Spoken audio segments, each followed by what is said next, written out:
Hi friends, எல்லோரும் எப்படி இருக்கீங்க? இன்றைக்கி மாடி தோட்டத்தில் இருக்கிற அந்த சைனீஸ் ஆரஞ்சு இல்லைனா டேபிள் ஆரஞ்சு சொல்லுவாங்க இல்லையா, அதில் தான் இருக்கிற பழத்தெல்லாம் பறிக்க போகிறோம்.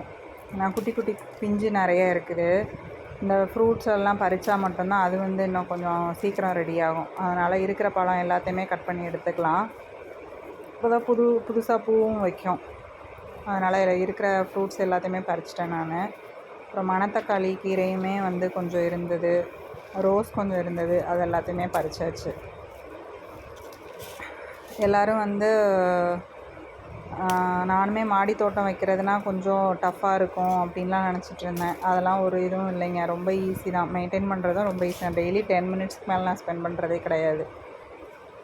இப்போல்லாம் ஈவன் நம்ம காய்கறி கழிவு தான் எடுத்துகிட்டு வந்து இதில் போடுறோம் இல்லையா, அதனால் எக்ஸ்ட்ரா செலவும் நம்ம எதுவும் பண்ணுறதில்ல. மாடிக்கு போனாலே நமக்கு ஏதாவது ஒரு சின்ன பூ இல்லை காயாவது கிடச்சிரும். அந்த மாதிரி டெய்லியுமே சும்மா போனால் திரும்பி சும்மா வரமாட்டோன்ற மாதிரி தான் இருக்கும். கீரை, புதினா இல்லை கொத்தமல்லி ஏதாவது ஒரு இது நம்ம எடுத்துகிட்டு தான் வருவோம். சும்மாலாம் வரமாட்டோம். ஏதோ ஒரு பழம் இருக்கும், இல்லைன்னா ஏதாவது ஒரு காய் இருக்கும், அந்த மாதிரி எடுத்துகிட்டு தான் வருவோம். நம்ம இன்ட்ரெஸ்ட்டாக இந்த மாதிரி பண்ணும்போது அதுவுமே நமக்கு திரும்ப ஏதாவது கொடுக்குன்ற மாதிரி தான் ஒரு ஃபீல். போனாலே ஏதாவது கிடைக்கும் கண்டிப்பாக அப்படின்ற மாதிரி தான். பாப்பாலாம் கூட்டிகிட்டு போனேன்னா ஏதாவது ஒரு பழம் இருக்கும், அட்லீஸ்ட் மணத்தக்காளி பழமாவது இருக்கும், அதையாவது பிச்சு சாப்பிட்டுட்டு தான் வரும்.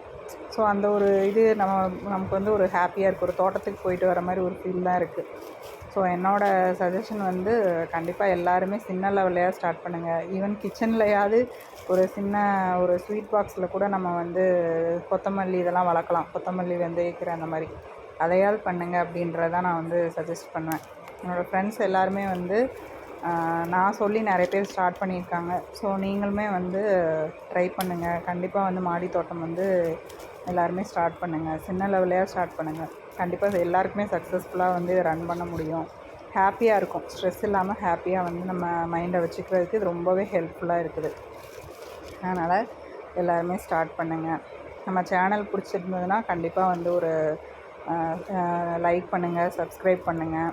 இன்னும் டெய்லியுமே நம்ம புதுசாக வீடியோக்கள் போட போகிறோம். ஸோ சப்ஸ்கிரைப் பண்ணுங்கள். நிறைய டிப்ஸ், ஐடியாக்கெல்லாம் உங்களுக்கு கிடைக்கும். நீங்களும் என்ஜாய் பண்ணுங்கள்.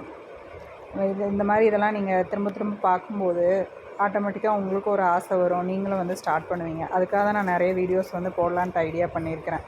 கண்டிப்பாக போடவும் செய்வேன். நேற்று கூட அந்த கரும்பு வீடியோ போட்டிருந்தேன். அது நிறைய பேர் பார்த்து லைக் பண்ணியிருந்தீங்க. அது அதெல்லாம் நானே புதுசாக ட்ரை பண்ணது தான். அதனால் நம்ம புதுசாக ட்ரை பண்ணி எது இருந்தாலும் நமக்கு சக்ஸஸ் ஆகுது. அதுவே எனக்கு ரொம்ப சந்தோஷம். நீங்களும் ஸ்டார்ட் பண்ணுங்கள். Happy gardening. Thank you friends.